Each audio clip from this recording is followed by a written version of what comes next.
네, 토요일 오후 4시 50분부터 끝장 뉴스로 함께하고 있습니다. 마지막 코너인데요. 저희가 야심차게 준비한 코너입니다. 정치하는 언니들입니다. 오늘은 정은혜 전 더불어민주당 의원, 전예현 시사평론가 함께합니다. 안녕하세요. 안녕하세요. 반갑습니다. 네. 민주연구원의 전혜연입니다. 네, 맞습니다. 자, 정치하는 언니들, 이거 코너명 어떻게 생각하세요? 너무 좋고요. 사실 뭐 빛의 혁명 과정에서도 많은 여성들이 K민주주의를 세워줄 때 나와주셨잖아요. 네. 그래서 이번 대선에서 우리 정치하는 언니들, 뭐 오빠들, 동생들, 삼촌들 다 나오자. 네. 특히 우리 정치하는 언니들 코너에서는 정말 유권자 입장에서 뉴스를 한번 조목조목 짚어보겠습니다. 예, 알겠습니다. 의원님 어떻게 생각하세요? 네, 일단 또 여성의 관점에서 세상을 미묘하게 바라보는 차이가 다를 수도 있고 우리가 다양한 의견들을 또 들어서 여러분들께 말씀을 드릴 수도 있는 부분이 있어서 굉장히 좀 유익한 프로그램이 되지 않을까 싶습니다. 네, 저희 정치하는 언니들에서 주요 이슈들 조목조목 세밀하게 살펴드리도록 하겠습니다. 자, 대선이 한 달 정도밖에 남지 않았고요. 5월 1일에 이재명 대표 대법원 전원 합의체에서 유죄 취지의 파기환송이 이루어졌습니다. 이 논란이 식지 않고 있기 때문에 한번 이야기를 나눠보도록 하겠습니다. 어떻게 생각하세요, 부대변인? 저는 이날 제가 국회에 있었는데요. 이 판결 소식이 딱 정해지자마자 어떤 분이 책상을 잡고 휘청하셨어요. 야, 세상에 이런 나쁜 땡땡땡이라고 예. 하셨고, 일부 제가 만난 교수님들은 이거는 정말 사냥이다. 사냥 재판이다. 네. 사법부의 이재명 주기로밖에 볼 수 없다라고 하는데 많은 국민들이 공감하셨을 것 같습니다. 예. 사실 대선까지 한 33일 남은 시점에서 대법원이 이런 판단을 내림으로써 노골적으로 사법부가 지금 대선에 개입하고 있다라는 의심을 피할 수가 없게 됐고요. 더군다나 이제 우리가 다뤄보겠지만 며칠 만에 6만 장이 넘는 걸 도대체 어떻게 대법관들께서 다 보셨다는 겁니까? 네. 그렇다면 처음부터 결론을 내놓고 뭔가 짜맞추기 한 것이라는 불신을 예. 사법부가 자초했다. 굉장히 아쉽고 속상하고 분노까지 있는 그런 판결이었다는 생각이 듭니다. 네. 아무래도 아무튼 좀 이례적으로 속도전을 내고 있다. 어떤 의도가 있을 수밖에 없다고 볼 수밖에 없겠죠. 예. 네, 그 정치를 우리가 많이 생물이라고도 합니다. 예. 그래서 어떻게 우리가 하나의 프레임으로 규정을 할 수가 없다는 얘기인데요. 근데 올해 이번에 그 결과를 보면 뭔가 대법원이 실험실에서 의도적으로 뭐 조작을 하려는 것이 아닌가, 그런 생물을 조작하는 것이 아닌가 하는 느낌을 받을 수밖에 없습니다. 그래서 사법이 선거에 개입을 했다. 그리고 국민의 가장 큰 주권인 투표권, 그리고 민주주의에서 대통령을 선출할 수 있는 그 권한에 접근을 했다. 법의 옷을 입은 정치라고 저는 결론을 내렸는데요. 네. 특히 국민이 행사해야 할 선택권이 지금 한 30일 정도밖에 남지 않았습니다. 그렇죠. 그런데 대법원이 또 법원이 선 간섭을 하고 있다. 먼저 간섭을 하고 있다라는 것인데, 그래서 굉장히 좀 중대하고 우려스러운 상황입니다. 지금 많이 그 인터넷에서 회자가 되고 있는 것이 6만 쪽에 달하는 분량을 이틀 동안 어떻게 다 읽었느냐, 뭐 예. 이런 얘기를 하는데요. 정말 무슨 AI 판사도 아니고 굉장히 좀 말도 안 되게 너무나 졸속으로 판결이 이루어졌다라는 비판을 저는 전 국민들도 다 아실 거라고 생각합니다. 네. 아니 사건, 오직하면은요 챗 GPT냐 대법관님들께서 그러니까요. 그런 말이 나오거든요. 왜 자꾸 저희가 이런 말 하냐면 지금 그러면 대법관들께서 실제로 언제 이걸 할 수 있는지 확인할 수 있는 로그 기록, 전자문서를 다 보셨는지 네. 로그 기록을 공개해 달라라는 네. 요구를 박은정 의원, 조계신행 박은정 의원도 했고 김민석 최고위원도 비슷한 말씀을 해서 지금 그 서명 운동을 시민들이 하고 있습니다. 그렇죠. 그래서 그 뭐 포탈이나 이런데 오후 1시 기준으로 5천 명이 넘게 접속했다라고 하는데. 웬만해서는 국민들이 대법원 관련해서 이렇게 막 서명운동하고 하지 않거든요. 네. 대법원은 지금 국민들이 이 사건에 대해서 얼마나 의아하고 분노해하고 이런 거를 좀 보셔야 된다는 생각이 듭니다. 사법부의 신뢰를 세워주셔야 되는 곳이 바로 대법원 아닙니까? 근데 역으로 사법부에 대한 지금 불신을 초래하고 있다. 굉장히 아쉬운 상황입니다. 그러니까요. 이게 이제 6만에서 7만 페이지 되는 사건 기록을 보지도 않고 판결을 내렸다는 의혹도 있고, 원래 이제 내규에 의하면 재판연구관이 이제 보고서를 올려서 그걸 또 살펴본 후에 이제 판결을 내야 되는데 심리가 이어지고, 그 부분도 생략됐거나 아니면 미리 사건 기록을 받아서 연구관이 보고서를 썼을 가능성도 있고, 그것도 좀 문제가 될 수 있거든요. 여러 가지 절차상의 문제들이 나오고 있습니다. 일단 이재명 후보는 이 부분에 대해서 의연한 모습을 보이고 계세요. 잠시의 해프닝이다. 국민을 믿고 가겠다. 이렇게 말씀을 하고 계신데 어떻게 보셨어요? 네, 일단은 이재명 대표님, 이제는 이재명 후보님을 보면서 굉장히 내공이 가득한 전략적인 메시지를 내놓으셨다라는 저는 판단을 들었습니다. 네. 그 이유가 두 가지인데요. 첫 번째로는 그냥 해프닝이라고 말씀하셨던 것이 이 사건이 단순히 법률적으로 이제 유죄가 아니다라는 것, 그리고 일시적이고 정치적인 판단이라고 본인께서 생각을 하셨던 것 같습니다. 네, 네. 그리고 두 번째로는 국민의 민심과 신뢰를 더 의지하겠다. 법률적인 이런 정치적인 판단보다는 국민을 의지하고 나가겠다라는 저는 명확한 메시지를 보여주신 것이다라고 생각을 합니다. 국민들이 뭔가 약간 혼란스럽고 헷갈려 보일 수도 있겠지만 결국 국민은 어리석지 않다. 그리고 이러한 기획된 프레임을 직감적으로 꿰뚫 수 있는 걸 저는 안다는 것을 이재명 후보님도 알고 계실 것이다. 그래서 흔들리지 않겠다. 그러니까 국민 여러분들도 흔들리지 네. 말아라. 이것은 단순한 해프닝이다라고 네. 말씀하신 것 같습니다. 도대체 이 이재명 한 사람에 대한 공격이 정치권 내지는 사법부까지 통틀어서 어디까지 이어지는 건지 저는 진짜 가늠할 수가 없습니다. 근데 이재명 후보님에 대한 그동안의 검찰의 무리한 기소, 네. 그동안 정말 말도 안 되는 수사 과정, 일부 언론의 모욕 주기, 그리고 이 대법원의 판결까지 과정을 보면서 한 사람에 대한 탄압이 아니라 국민들에 대한 탄압이라고 봐야 됩니다. 예, 예. 야당 대표이고 야당 대선 후보에게도 이렇게 기득권이 뭉쳐서 정말 작정하고 죽이려고 하는 듯한 모습을 보이는데 평범한 국민들이 만약에 어떤 프레임에 걸린다면 어떻게 살아남을 수 있겠습니까? 예. 그래서 이번 대선은 단순히 한 사람과 기득권의 대결이 아니라 평범하고 정직한 국민들과 K 엘리트들 간의 대결이다. 기득권과 하지만 착하고 평범한 국민들과의 대결이고 그 대결의 정점에 있는 인물이 바로 이재명 후보님이라고 생각합니다. 네. 이재명 후보님은 기득권을 깨는 가장 강력한 도구이고 그 뒤에 정말 백만 천만의 국민 대군이 서 있습니다. 그래서 아마 그런 걸 의식하셔서 내가 그 앞에 서 있는 장수다. 의연하게 예, 말씀하신 걸로 보입니다. 예, 쉬며 걸으면 님이 진짜 반국가 세력의 사법 반란 이렇게 말씀을 하셨고 뜨끈이 님이 대법관들이 속보이게 정치판에 참전하냐 이렇게 말씀하셨습니다. 사실 대선이라 함은 국민의 참정권이 이루어지는 매우 중요한 날입니다. 이날 이제 많은 다수의 국민들이 지지하는 야당의 한 후보를 이렇게까지 무리하게 절차를 어기면서까지 번갯불에 콩 볶아 먹듯이 사건을 처리한다. 이런 논란을 피할 수가 없을 것 같고 그 사법부 내부에서도 코트라에서 이런 의견들이 나왔다고 해요. 네, 맞습니다.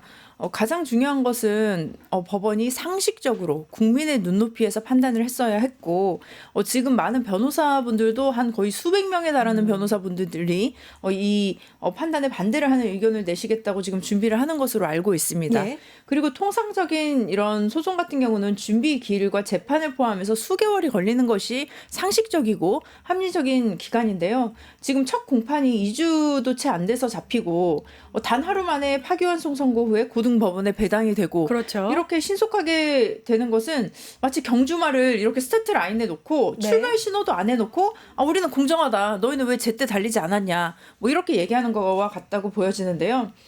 법은 느리더라도 공정해야 되고 정치에 개입을 하지 않아야 합니다. 하지만 그 순서가 바뀐 느낌이고 아마도 이 부분들은 국민 여러분들이 저는 지금 전 국민의 로스쿨화가 되고 있다. 맞아요. 저 오늘 그 얘기 네, 맞습니다. 그래서 네. 지금 법에 대해서 저도 너무 많이 공부를 하고 있고 예. 법조인 출신이 아님에도 불구하고 네네. 그런 측면에서는 뭔가 대한민국의 모든 국민들이 정말 한 단계의 법적인 지식이나 이런 것들이 충분해지는 계기가 되었지만 네. 그럼에도 불구하고 옳지 않은 지금 판단이 이루어지고 있고 오히려 이렇게 잘못된 무리수를 두면 둘수록 국민 여러분들께서는 더 알아보실 거라고 생각합니다. 네. 민주당이 아니랬다 뭐 이런 얘기가 나오는데 사실 이거는 상식적인 선에서 이런 결론이 이렇게 빨리 아무런 숙고도 거치지 않고 나올 것이라는 거를 예상하기가 사실 쉽지 않거든요. 아니 급발진해서 폭주하는 망가진 자동차가 어떤 사람을 치면 그게 그 사람의 잘못입니까? 아니면은 그렇죠. 급발진하는 예. 그 차의 잘못입니까? 예. 지금 대법원과 지금 서울고법에서 지금 이래지는 과정을 보면 폭주한다라는 표현이 나오고 있는 게 바로 예. 이래서입니다. 예. 더군다나 15일을 지정했다라고 하잖아요. 공식 선거운동이 12일이에요. 네. 공식 선거운동의 기간에 대해서 대선 후보에 대해서 여러 가지 법안이 있습니다. 구속을 못하겠다든가 이런 건 뭐냐면 사법이 정치에 개입해서는 안 된다. 특히 유권자의 참정권을 가장 존중해야 되는 대선 후보 기간에는 수사의 정치적 독립 그리고 판결로 인해서 유권자의 참정권이 침해하는 것을 막는다는 것이 공직선거법에 명시되어 있는 바로 정신입니다. 네네. 그런 걸 무시하고 이렇게 하고 있으니까 무시하고 그것을 깨뜨리는 사람들을 비판하는 것이 맞다. 예. 이런 것이 두고요.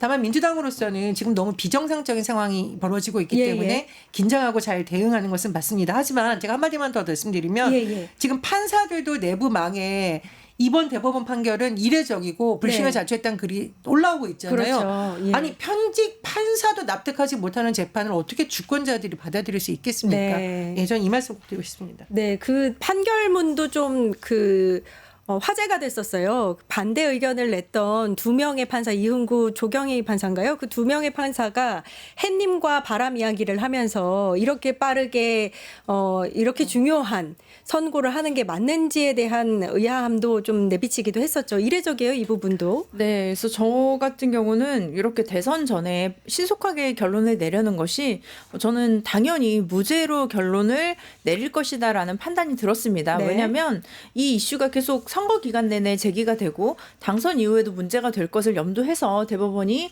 당연히 2심의 판단을 따라서 국민들이 납득할 수 있는 무죄를 내릴 것이다. 네. 그래서 이렇게 신속하게 하는 것이 아닌가라는 생각이 들었는데 오히려 그 반대였죠. 더 혼란스럽게 만들고 예. 지금 국민 여러분들께서는 정말 상상하지도 못했던 일들이 일어나게 됐습니다. 네. 그렇기 때문에 이 부분에 있어서는 지금 대법원이 저는 분명히 책임을 물어야 할 것이고 예. 지금 대법원의 구성을 봤을 때도 말씀하신 이제 두 분을 제외하고는 나머지 분들은 전부 다 이제 윤석열 정부 또 보수 정부에서 임명한 대법관들이고 그리고 전부 다 또 서울대 출신으로 구성이 되어 있다. 뭐 이런 부분들은 저희가 또 나중에 얘기를 하겠지만 예, 예. 이런 측면에서 봤을 때 기득권들이 이재명 대표가 도대체 어디가 두려운 것인가?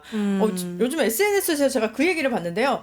이재명 대표가 아마도 터미네이터가 아닌가. 그 터미네이터 영화를 제가 네. 예전에 어릴 때 봤던 걸로 기억이 나는데 네. 터미네이터가 세상을 구할 것을 알고 과거의 터미네이터가 온갖, 어렸을 때의 시절로 그렇죠. 돌아갑니다. 예, 예. 네, 그래서 그 터미네이터를 제거를 하려고 하는 네. 그런 이제 터미네이터가 이제 그런 행동을 하긴 하는데 성경에도 보면 예수님이라든지 뭐 모세라든지 그런 위인들이 나타났을 때는 그 왕들이 그들이 어렸을 때의 삶에 언제 태어나는지 그 시간을 대충 맞춰서 그 시간에 태어난 아이들을 전부 다 죽이는 그런 일들도 있기도 합니다. 그렇다면 지금 이재명 후보를 놓고 당선이 될 것이 너무나 명확하고 국민의 뜻이고 민심의 천심이라는 것을 알기 때문에 그것이 두려워서 지금 최대한 자신들이 쓸 수 있는 모든 기득권의 카드를 동원해서 막고자 하는 것이 아닌가라는 생각을 해봤습니다. 예. 그 노무현 대통령님이 고졸 출신의 대통령입니다. 저는 그런 분이 대통령을 탄생시킨 우리나라 국민들이 너무 대단하다고 생각을 하지만 검사와의 대화에서 보면은 고졸 대통령한테 대학 몇 학번이냐는 식으로 어느 그렇죠. 대학 나왔던 그 예. 무례한 그 장면을 네, 네. 많은 국민들이 기억을 할 겁니다. 예. 그게 이른바 최고 엘리트라고 자부하는 사람들이 국민이 선출한 대통령을 무시하는 장면이었죠. 예, 예. 지금 보여주는 것도 마찬가지입니다. 차기 지도자를 뽑아야 되는 이 엄중한 시국에서 계엄의 이 엄중한 상황에서도 길바닥에 나와서 이 민주주의를 다시 일으켜 세운 국민들을 지금 사법부가 무시하고 있는 겁니다. 예, 예. 그리고 이재명 후보 소년공 출신입니다. 예. 검정고시 봤어요. 공장에서 일하고 대학에서도 청바지랑 교련복으로 버텼다는 가난한 사람들인데 하지만 이 사람을 대선 후보로 만든 건 이재명 개인이 아니라 국민들입니다. 그걸 네. 보셔야죠. 그런데도 이렇게 무리하게 이런 걸 하고 있으니까 국민들이 지금 막 분노해서 막 일어나는 겁니다. 그렇습니다. 대법원에 대해서 한 판사가 이런 얘기를 썼더라고요. 사법부 행정책임자들이 위헌, 불법적인 비상계엄 사태 때 무엇을 했는지 묻고 싶었다. 그러나 난 그동안 조용히 있었다. 근데 지금 이제 묻고 있는 거예요. 예. 도대체 불법적 비상계엄 사태 때 사법부 행정책임자들은 뭘 했느냐. 이제 와가지고는 유력한 대선 주자에 대해서 정치 개입을 하고 있다. 비판받아 마땅한 시점입니다. 그렇죠. 예. 조국 혁신당 대표가 법조 엘리트들이 판결을 통해서 정치에 개입한다 이렇게 지적을 하면서 이재명 혐오라는 표현까지 썼습니다. 이 시각에 대해서는 어떻게 생각하세요?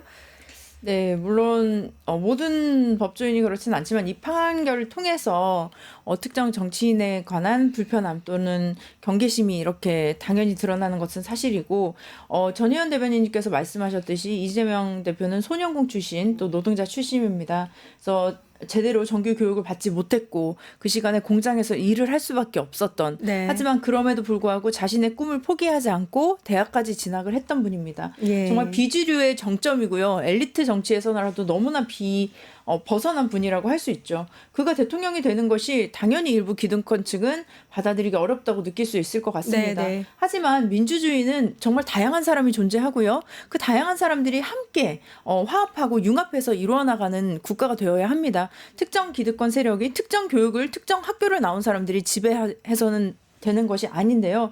이런 상황에서는 뭐 혐오라는 표현이 나올 정도로 당연히 긴장감이 도는 것이 사실이라고 봅니다. 저는 정치는 말이 아니라 그 사람의 삶의 궤적을 봐야 된다고 생각을 합니다. 특히 어떤 뭐 연출이라든지 눈에 보여지는 이미지가 아니라 실제로 시장 시절에 했던 업무들, 그다음에 경기도지사 때 했던 그런 실행 능력들 네. 이런 것들에 국민들은 감동을 했던 것이고 네. 그렇기 때문에 최근에 그 이재명 후보님께서 유튜브도 지금 100만 구독자를 넘었다고 예, 예. 하더라고요. 예. 근데 그 의미가 어떤 그렇죠. 뭐 특정한 예. 지지자들이 그 채널을 구독했다기보다는 정말 유니버셜하게, 정말 제너럴하게 일반적인 국민들, 서민들이 아마 그 유튜브를 구독하고 또 조회하고 하는 것이 아닌가라는 생각이 듭니다. 예. 사실은 이 기소 자체에 제가 계속 문제를 제기해왔습니다. 우리 뉴스토마토 할 때마다 그렇다면은 검찰이 잘못된 기소를 하고 특히나 선거에서 어떤 말을 했다라고 해서 당선이 된 것도 아닌 낙선자에 대해서 이렇게 집요하게 다음 대선 때까지 하는 이 악랄한 것을 법원이 차단해 주실 거라고 저는 일말이 기대를 했습니다. 그렇죠. 그러나 오히려 이런 것에 동조하는 듯한 모습을 보시면서 네. 국민들이 분노가 지금 저는 진짜 부글부글 끓고 있다고 생각을 네, 하거든요. 대법원의 이런 판단 그리고 서울고법에서 갑자기 이렇게 무슨 폭주하는 것처럼 선고기를 지정하는 것 다 같은 맥락에 있습니다.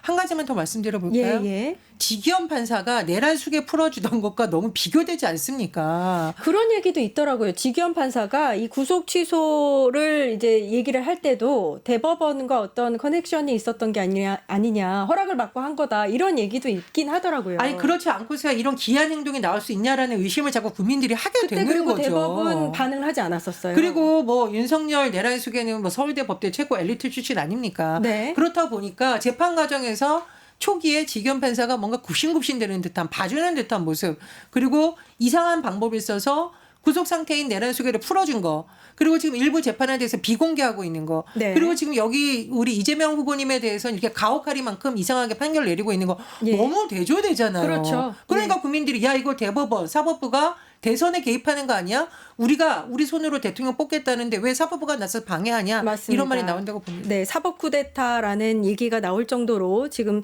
사태가 매우 심각한 상황이다 이런 생각이 드는데 법원의 이런 행동을 보면 이런 분석도 가능하지 않은가 싶습니다. 대선 전에 이재명 후보를 아예 죄인으로 만들어서 이 낙인을 찍고 나서 이 선거에 개입을 하려는 거다. 선거를 이제 좌지우지하려는 거다. 이런 해석이 나오고 있어요. 그럴 만도 하죠. 네, 이건 정치인의 낙인 찍기가 맞습니다. 네, 맞고요. 그리고 더 위험한 거는 그 낙인이라는 것을 법이라는 이름으로 찍고 있다는 겁니다.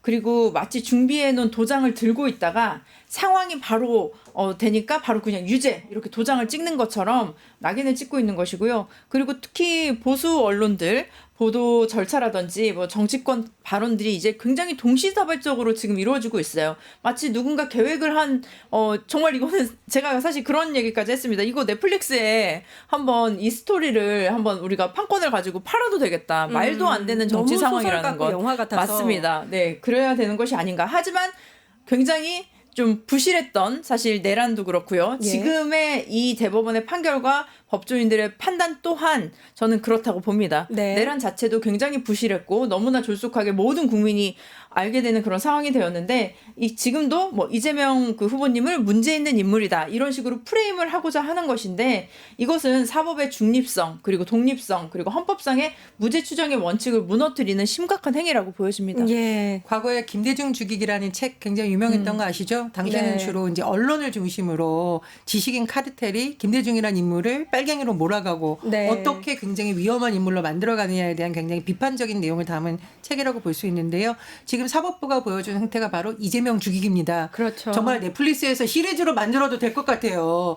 돌아보면 어땠습니까?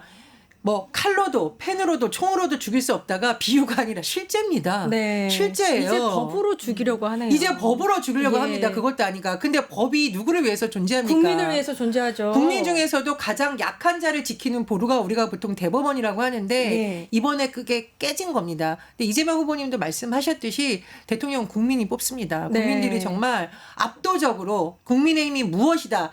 저쪽 당의 힘이 국민의힘인데 그게 아니라 정말 주권자인 우리 대한민국 국민의힘이 무엇인가를 이번 선거에서 저는 오히려 보여주실 네. 거라고 생각이 듭니다. 김대중 죽이기 김대중 대통령 얘기도 했지만 노무현 대통령도 대통령 되는 과정도 굉장히 어렵고 대통령 되고 나서도 온갖 권력 카르텔의 그 공격들이 멈추지 않았는데 지금 네. 또 이게 반복되고 있는 역사가 아닌가라는 생각도 들어요. 네, 저는 제가 민주당에 지금 있는 게 한 22년 정도, 네. 저희 20살에 민주당에 들어와서 지금까지 있는데 사실 민주당을 선택했던 이유가 있습니다. 저는 민주당에 계시는 선배님들을 제가 존경할 수 있어서 그리고 민주당 대통령들을 존경할 수 있는 인물이기 때문에 저는 민주당을 선택했습니다. 네. 적어도 우리 대통령 분들께서는 제가 봤을 때 부끄러운 행동을 하신 적이 없고 그리고 어떻게 보면 민주당의 전직 대통령 분들은 저는 정치가이기도 하지만 예. 철학가이다. 정말 네. 철학과 사상으로 무장되신 분들이 많다라고 보여지는데요. 아마 노무현 대통령님도 그랬고 김대중 대통령님도 그랬고 그럼에도 불구하고 그들이 대학을 나오지 않았다는 이유로 네. 그렇게 탄압을 받고 무시당했던 그 과거를 우리는 분명히 봤습니다. 네. 지금 이재명 후보님께서도 서울대를 나오지 않았다. 기득권이 아니었다. 자신들의 소속이 아니었다는 것으로 이렇게 따돌림을 시키는 것도 결국에는 저는 국민들이 판단할 것이라고 봅니다. 예. 대한민국을 움직이는 것은 그 상위 1%의 엘리트들 기득권층이 아니라 99%의 국민들인 것이고 맞습니다. 그 국민들의 압도적인 선택으로 저는 후보님께서 당선되실 예. 거라고 봅니다. 지난 5월 1일에요. 대법원 판결이 3시경에 났고요. 4시에 한덕수 전 총리가 사의를 표명을 했고요. 그리고 10시에 이제 민주당이 최상목의 탄핵소추안을 올렸는데 표결이 진행되는 사이에 최상목이 사의를 표명하고 12분 만에 한덕수가 최상목 사표를 수리했어요. 약간 뭔가 시나리오대로 가고 있다 이런 생각이 들었는데 역시나 구여권 중심으로 대법원 판결을 기다렸다는 듯이 이재명 후보를 향해서 사퇴하라 이런 목소리를 내고 있어요. 저는 정말 내란은 아직 끝나지 않았구나. 예. 우리 사회의 엘리트들 기득권으로 뭉친 사람들이 여전히 있고 그 뒤에 여전히 윤석열의 손은 작용하고 있다고 생각을 합니다. 네.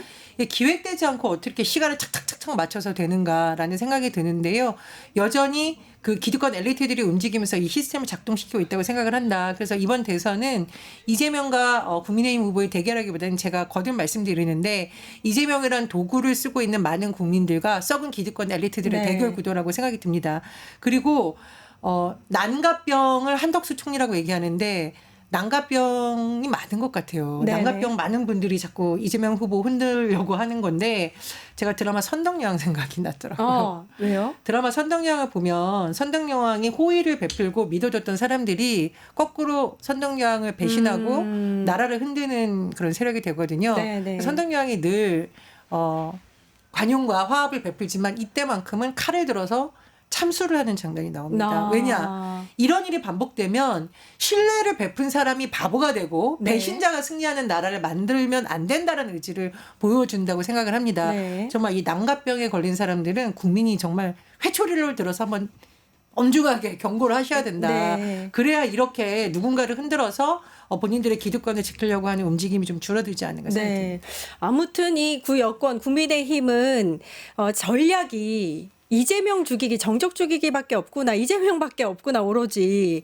다른 전략은 없구나 이런 생각밖에 안 들어요. 네, 지금 오늘 지금 김문수 후보가 당선이 됐죠. 네. 그래서 그 부분도 우리가 또 따로 얘기를 할 것이지만 저는 지금 당선이 되고 나서 제일 처음 했던 말이 뭐냐면 이재명 당대표, 그러니까 이재명 후보가 당선되지 않기 위해서 어떠한 형태의 연합이든 자기는 하겠다. 뭐 이런 얘기를 했는데 그러니까 이재명 후보만 아니면 된다는 것? 근데 굉장히 잘못된 생각입니다. 정치인은 자신의 비전을 말할 수 있어야 합니다. 그래서 오히려 저는 국민의힘은 자꾸 과거와 싸우고 있는 것이 아닌가. 미래를 그려야 할 시간에 과거와 싸우고 있다. 그리고 한덕수 총리와 관련해서도 고작 60일의 국정도 책임지지 못하는 사람이 어떻게 본인은 3년이라고 하지만 3년 5년의 대통령을 책임을 질 수 있겠습니까?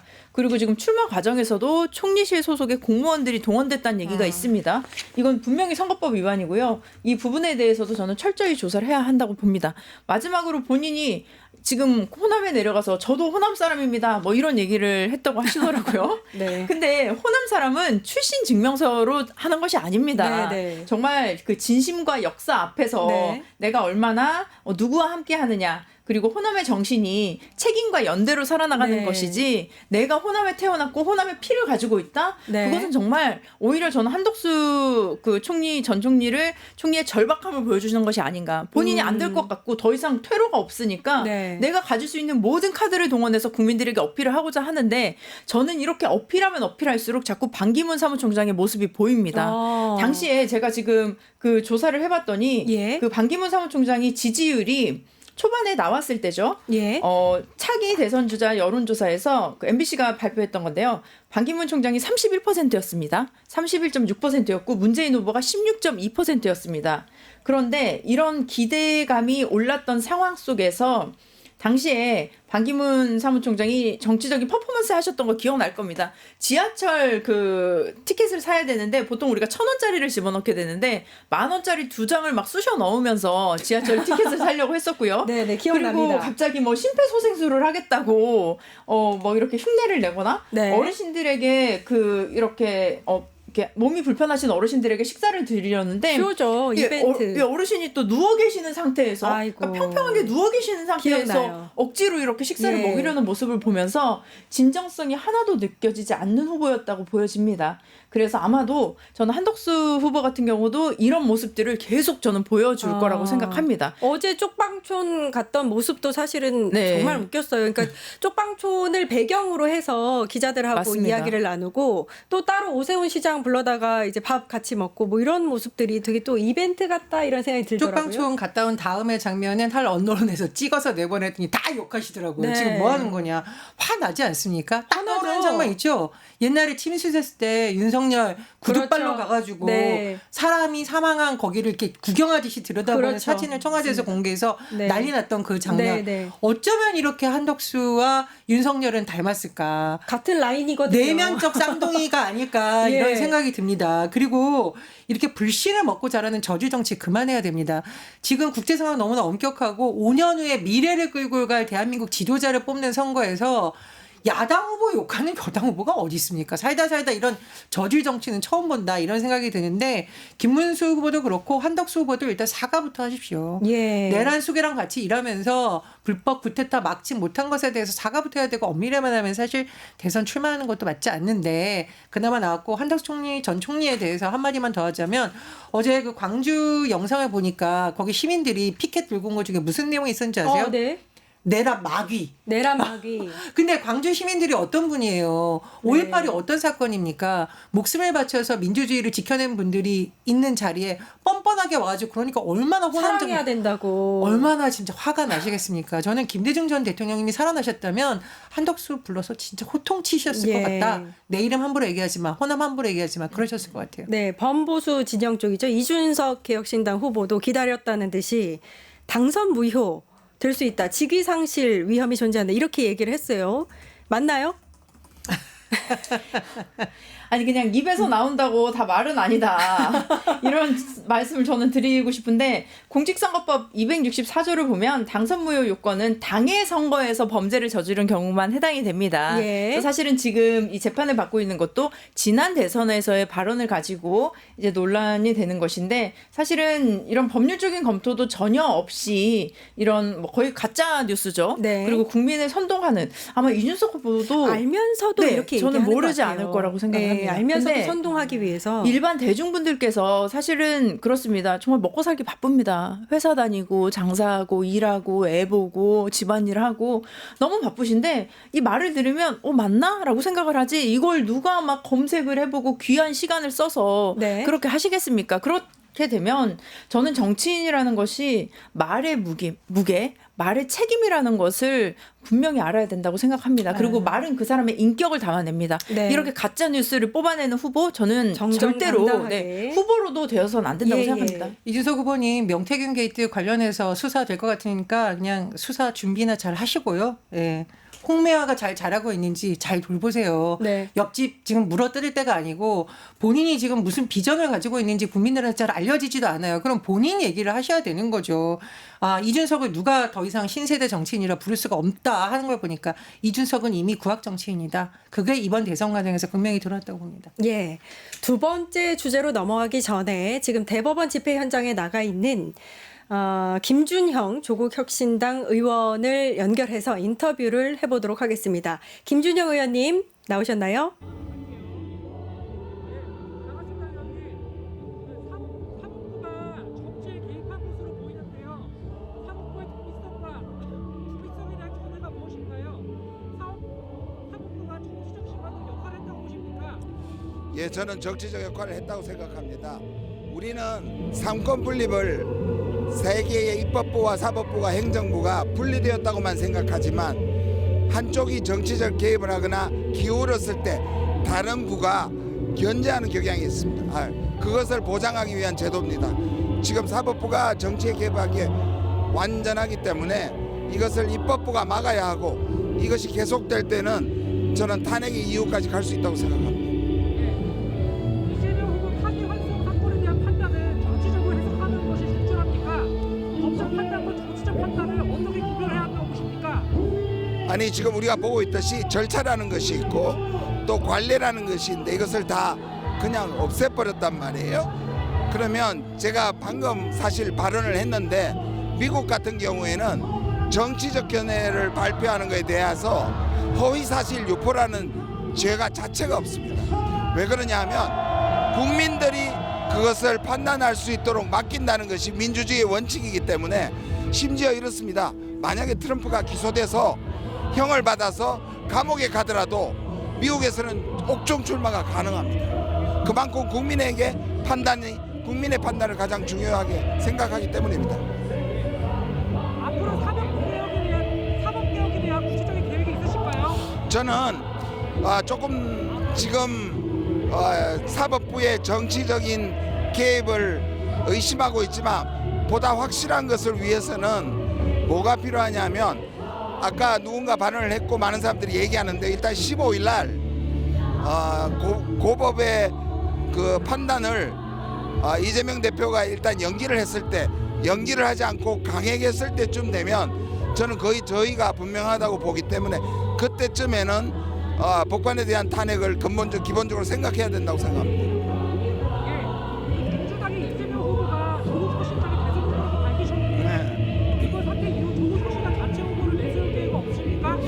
저는 가장 중요한 원칙은 압도적인 민주정부의 탄생인데 이들의 계략이 민주정부의 그 후보자들을 다 없애는 전략을 하고 그리고 이재명 후보의 탈락을 기도한다면 그렇다면 우리가 적어도 등록을 한다든지 또는 플랜 B가 가동해야 되는 것도 생각해야 되는데 아직은 그럴 때가 아니라고 생각합니다.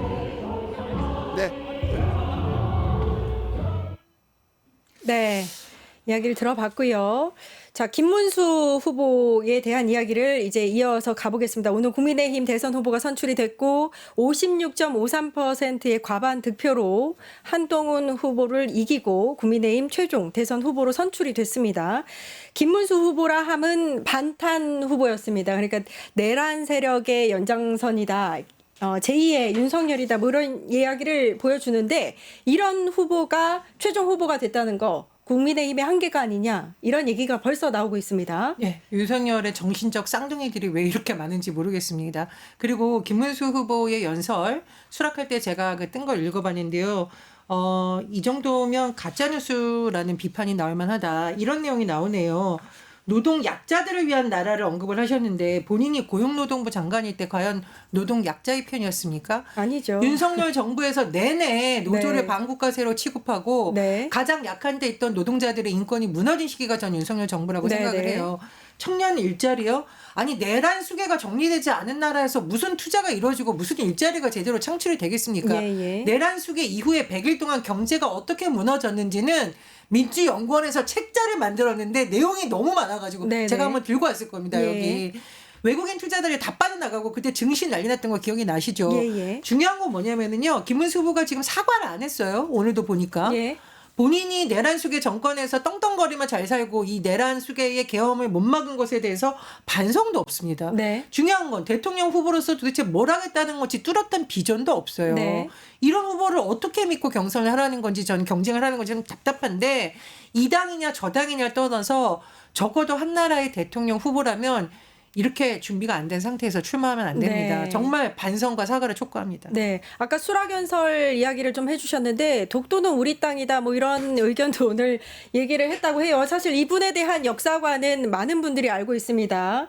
그러니까 뭐 일제시대에 우리 선조들은 일본 국적이었다 이런 얘기도 있었고 식민지 시대가 없었으면 지금의 우리도 없다 뭐 이런 얘기를 한 인물이에요. 이런 인물이 후보를 냈습니다. 국힘에서. 네, 뭐 저희는 뭐 과거에 좌파는 사탄이다, 뭐 이런 발언도 했다고 합니다. 그래서 그런 정체성에 대한 의문, 그 다음에 정치 지도자로서 포용성이라든지 중립성을 얼마나 지킬 수 있는지, 그리고 사전투표제를 폐지하겠다는 얘기도 했습니다. 네. 그래서 굉장히 국민의 주권이라든지 이런 부분에 대해서 어떻게 생각을 하는지 좀 염려스러운 부분이 많고, 앞서 말씀드린 대로 이재명 후보의 당선을 막기 위해서는 어떤 세력과도 강력한 연대를 구축하겠다라고 발언을 했습니다. 그 말은 태극기 부대와도 같이 협력을 하겠다는 겁니까? 저는 그렇게밖에 들리지 않았습니다. 네. 그리고 지금 뭐 회사가 잘 돼야 노조가 잘 된다, 뭐 이런 네. 얘기도 하셨고요.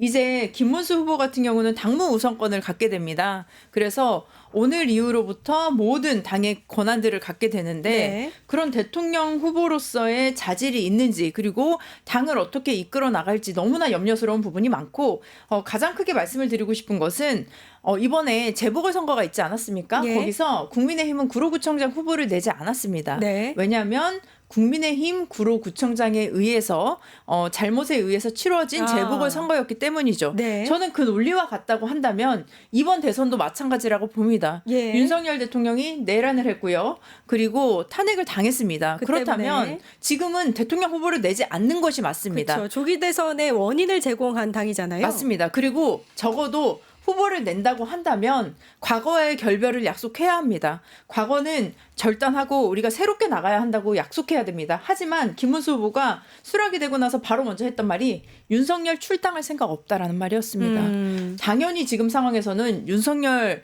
전 대통령을 출당을 시켜야 하는 것이고요. 예. 국민의힘이 새롭게 시작한다는 마음을, 또 그런 행동을 국민들께 보여야 할 타이밍에서 절대 윤석열 대통령과 함께 가겠다? 그러면 태극기도 품고 가겠다? 과거의 탄핵 세력과도 함께 하겠다? 내란 세력과 동조하겠다? 그렇다면 윤석열 정부 시즌2와 다를 게 뭐가 있습니까? 국민 여러분께서는 분명히 이 부분에 대해서 선택하지 않으실 거라고 생각합니다. 예. 국민의힘 경선이 오늘 마무리가 됐기 때문에 그 경선 과정도 마지막으로 한 번 더 짚을 필요가 있을 것 같아요. 경선 과정을 생각을 해보면 남는 게 뭐 생머리, 그죠? 키높이 구두, 바퀴벌레가 될 것이냐, 바퀴가 될 것이냐, 깐족거린다. 뭐 이런 것들이 생각이 나고, 뭐 이렇게 비전이나 정책은 보이지 않았다. 이런 평가들이 주를 이룹니다.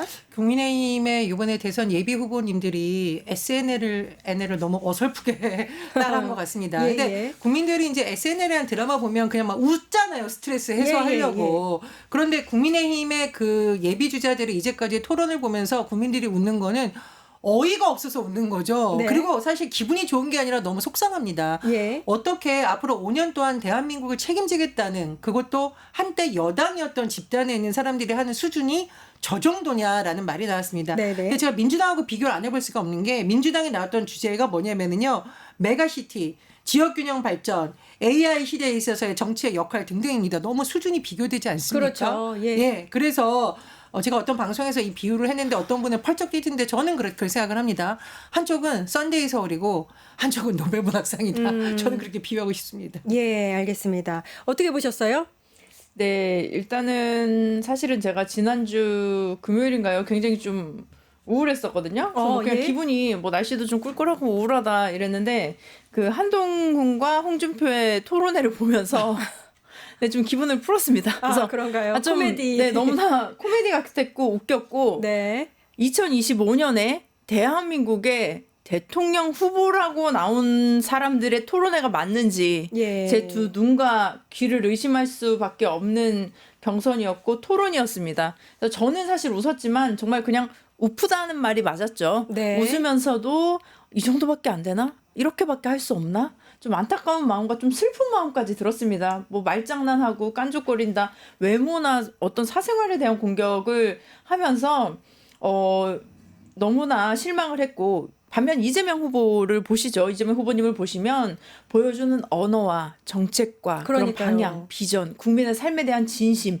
이런 것들이 너무나 많이 드러나 있습니다. 네네. 사실은 이재명 후보님 같은 경우는 굉장히 똑똑하신 분 같아요. 네. 그래서 철저하게 눈빛 하나, 손짓 하나, 언어 하나, 인사하시는 것, 쳐다보시는 것, 말씀하시는, 사용하시는 단어 하나까지도 준비되어 굉장히 있죠, 이미. 준비되고 예, 예. 치밀하게 계산된 네. 국민에게 신뢰를 주기 위한, 그리고 신뢰를 얻기 위한 자신의 정책과 비전과 철학을 보여주기 위한 그런 전략적인 모든 행동을 보여주고 계신다라고 보여지는데, 국민의힘은 정말 예능이었고 유머였고 버라이어티였고 정치인으로서는 보여서는 안 될 행동이었다라고 네. 생각합니다. 요즘에 뭐 전국 다니시면서 경청 투어 하시는 이재명 후보님 보면 정말 준비되어 있구나. 되게 시민들한테 정말 진심으로 다가가는구나 하는 게 느껴지는데, 이제 좀 비교됐던 게 사실은 어쩔 수 없이 어제 한덕수 후보 이제 후보라고 해야겠죠. 한덕수 후보가 아까 얘기했듯이 쪽방촌에 갔는데 약간 그 표정이나 언어나 뭐 이런 것들이 굉장히 비교가 됐어요. 이제 이 보수 진영에서 빅텐트라 해서 김문수라든지 한덕수라든지 뭐 여러 가지 범보수 진영이 단일 후보화에 나설 텐데 이게 어떤 영향을 미칠까요? 빅텐트 아니고요. 전 썩은 텐트나 빈 텐트, 빈 깡통 네. 뭐 이렇게 얘기를 하고 싶습니다. 국민들이 희망을 가질 수 있는 뭔가 의제가 있는 게 빅텐트죠. 예. 새로운 미래를 만들어보자. 이런 사람들이 모이는 걸 우리가 빅텐트라고 합니다. 숫자가 많아서 빅이 아니에요. 원대한 꿈을 갖고 대한민국의 위상에 맞는 비전을 보여줄 때 모이는 사람들이 모일 때 우리는 그걸 빅텐트라고 합니다. 근데 지금 모여있는 사람들한테 희망이 보이세요? 반 이재명 빼고 뭐 구호가 보이세요? 네. 제가 기자 출신이라 샅샅이 봤는데도 도대체 무슨 비전인지 모르겠더라. 근데 반면 지금 민주당은 계속 국민통합을 얘기하고 있습니다. 각종 여론조사에서 국민들이 가장 원하는 게 통합과 민생이잖아요. 예. 그걸 얘기하고 있어요. 이재명 후보가 대선 후보가 됐을 때 이렇게 얘기를 했죠. 패배를 털고 반드시 승리하자.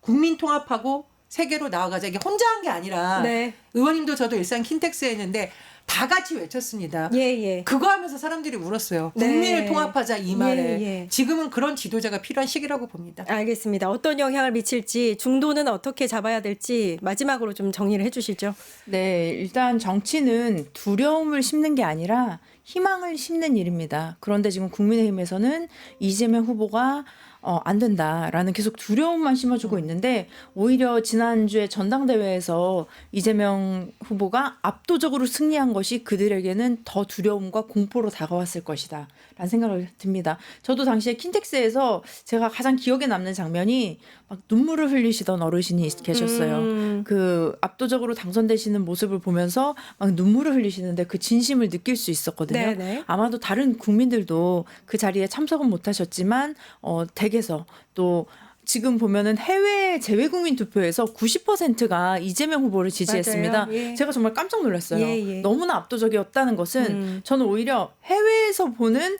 대한민국이 더 정확할 수도 있다라고 보여줄 수 있습니다. 네. 가끔은 우리가 그 내부에서는 내부가 보이지 않을 때가 있습니다. 근데 예. 외부적인 시각에서 내부를 볼 때 그게 더 잘 보일 수 있겠죠. 그렇다면 대한민국이 어떤 방향으로 나아가야 하는지 그 부분에 대해서 명확하게 투표를 해주셨다. 마지막으로 말씀을 드리고 싶은 것은 한덕수 총리 같은 경우는 관료를 계속했죠. 50년 동안 본인이 관료 생활을 했다고 했는데 국민들은 그를 기억하지 못합니다. 그가 어떤 일을 했는지 알지 못합니다. 늘 그 자리에 있었다고는 하지만 저는 한 번도 자신이 책임지는 자리에 있지 않았다고 생각합니다. 자신을 임명해 준 사람이 책임을 졌고 자기는 그냥 실행하는 자리였던 거죠. 책임을 져보지 않은 사람이, 관찰자였던 사람이 리더가 될 수는 없습니다. 그렇죠. 이재명 후보는요, 늘 책임을 졌던 사람입니다. 예. 저는 성남시장도 그렇고요, 경기도지사도 그렇고요, 지금 당대표를 2번이나 하셨습니다. 국회의원도 하시면서. 근데 그렇게 책임을 질 수 있는 사람, 그런 사람이 대통령이 되어야 한다. 그래서 대한민국의 과거와의 인연을 끊고 회복과 치유와 성장의 단계로 나아가야 한다라고 생각합니다. 예, 알겠습니다. 마지막 바로 한마디 하시고 싶으신 게. 지금 국민들 너무 배고프잖아요. 네, 네. 먹고 사는 거 힘들다. 국민의힘 공갈빵 갖고 지금 민주당을 비롯해서 많이 모이고 있는 범보수 세력까지도 모이고 있거든요. 민주당이 보여주는 건 든든한 국밥 같은 그리고 든든한 비빔밥 같은 정치가 민주당이 보여주고 있는 정치다. 그 생각이 듭니다. 예, 알겠습니다. 어떠셨어요? 저희 뉴스 토마토가 야심차게 준비한 주요 이슈들, 이 중요한 시기에 세밀하게 정리해드리는 정치하는 언니들, 오늘 처음으로 보내드렸습니다. 지금까지 전예현 더불어민주당 연구원, 민주연구원 부원장님, 정은혜 더불어민주당 의원님과 함께 이야기를 나눠봤습니다. 감사합니다. 감사합니다. 네, 저희는 월요일부터 일요일까지 오후 4시 50분마다 끝장 뉴스로 여러분을 찾아뵙니다. 뉴스 토마토는 쉬지 않습니다. 여러분도 함께 해주시기 바랍니다. 감사합니다. 뉴스토마토가 12.3 내란을 막아낸 시민영웅 1000명 찾기 프로젝트를 진행합니다. 내란을 막고 탄핵 소추를 이뤄낸 시민영웅 1000명을 찾아내 대한민국 민주주의의 역사로 기록하고 시상의 본보기로 삼음으로써 민주주의를 더 널리 확산하기 위한 프로젝트입니다. 이 과정에 직접 참여했거나 참여자를 추천해 주실 분들은 우측 제보하기 QR코드나 아래 메일로 추천 및 제보해 주세요. 많은 참여 바랍니다. 뉴스토마토와 함께해 주실 분들을 기다립니다.